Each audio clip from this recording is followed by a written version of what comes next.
All right, so quickly, we are going to look at the real wiring of automatic changeover switch. This changeover switch is complete and it does start the generator on its own. And I'm going to show how that happens in this video. But to be sincere, this is not going to be in one video. So I'll do it step by step and in bits. Here, I am using a contactor with only 3 contacts. And the 3 contacts are going to take the phases, that is line 1, line 2, and then line 3. We have one that we will connect for the grid power, and then we have another one that will connect for the generator power. This is how the contactor works. The contactor is just a magnetic switch that when it switches on, it connects supply from the input to the output. This setup is going to be for 3-phase supply. So whenever grid is available, we would have line 1, line 2, line 3. And then when the contactor switches, we have an output from T1, T2, and then T3. Okay. On the contactor, there are 2 other auxiliary contacts. These don't carry power, but they help us to wire the control circuit. So, for instance, on this contactor, we have a normally closed contact at the top here, and then we also have a normally opened contact at the bottom here. Okay. Now, if you see this and you are wondering which one is normally closed and which one is normally opened, you can simply use your continuity tester to check. We can check which one is normally closed. Okay, so as you can see, you see that the top one is normally closed. When the contactor operates, this normally closed becomes open. And then the down is normally open. And it is the same thing that we have here. So these 2 contactors are actually what will help us to transfer power to the load.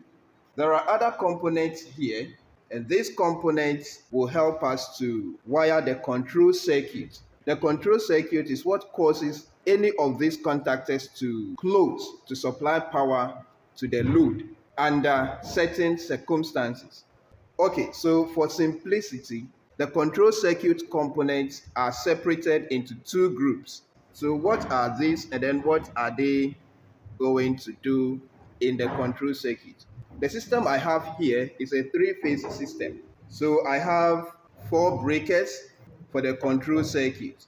It means that before I send an output to this control circuit, I want the input supply to pass through these breakers so that if there is any issue, there is any fault, the breakers will trip to keep the system safe.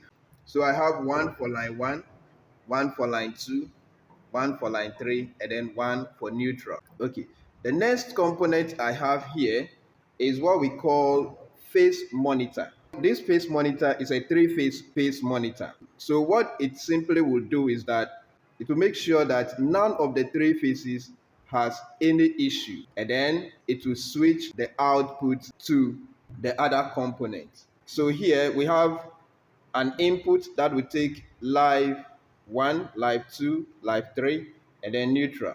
And then we have an output that is marked 1, 2, and then 3. So if the quality of the power is okay to supply the load, then it continues to signal the main contactor to switch on. Then from the phase monitor, the next component we have here is a timer. So with timers, there are different types. For this very work, I am going to use this type of timer to do the control wiring. And then from the timer, before it comes to the contactor, it will have to pass through this relay. Okay, the purpose of this relay is to help us to close or open particular sets of contacts at different times. Okay, now the power that will activate this relay is coming from the timer. Then when we come to the generator side, I also have one breaker here, a timer, and then another relay. Okay, so these are the things we are going to use, and then I have just explained what each of these components do in the wiring. Then again, if you are building this on your own, there are several other things you can add to make it work the way you want it to work. For instance, here I have indicator lamps. I have 4 of them.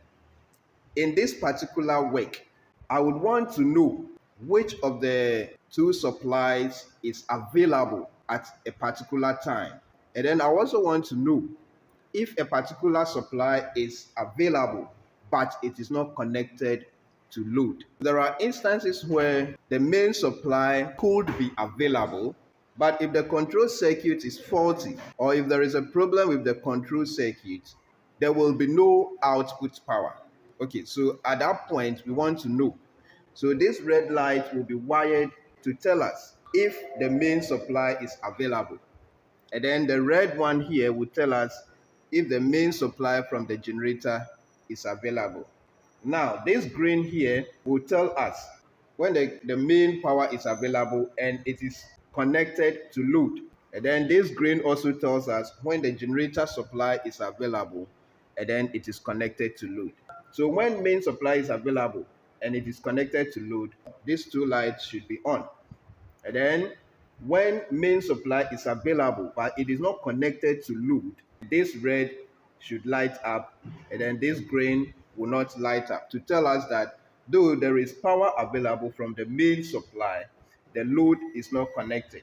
All right, so on the contactor, this is supposed to take input live 1, input live 2, input live 3, and then the output should be here. But there is a contactor coil here that will make this contactor operate. So for the purpose of this video, to allow me easy access to the coils, I'll be turning this contactor this way. Okay? This input and output are just contacts.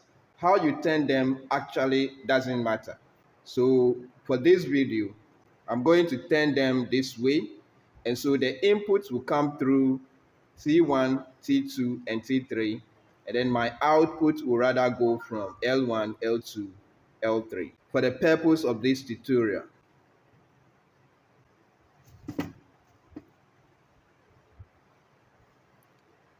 All right, so for the power circuit for this arrangement, I'm going to use these 3 wires to represent the main live conductors that will be coming from the main supply and from the generator to the 2 contactors. So here, L1 will take brown, L2 will take black, and then gray for line 3. These 1, 2, 3 wires are the main supply cables from the energy meter. Then we'll do the same connection for this contactor, but the cables to this contactor will be the cables that come from the generator. So brown for L1, black for L2, and then gray for L3. And these are coming from the generator. Okay, so now these are the inputs from the various supplies. And so we have to connect the output from these contactors in a way that when this supply is available, it supplies the load.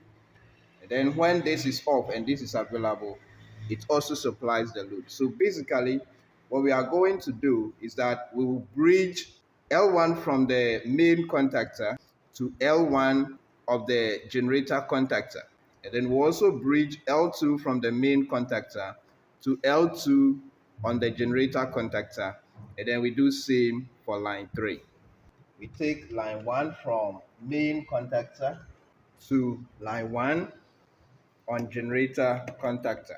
Then line 2 from main contactor to line 2 on generator contactor.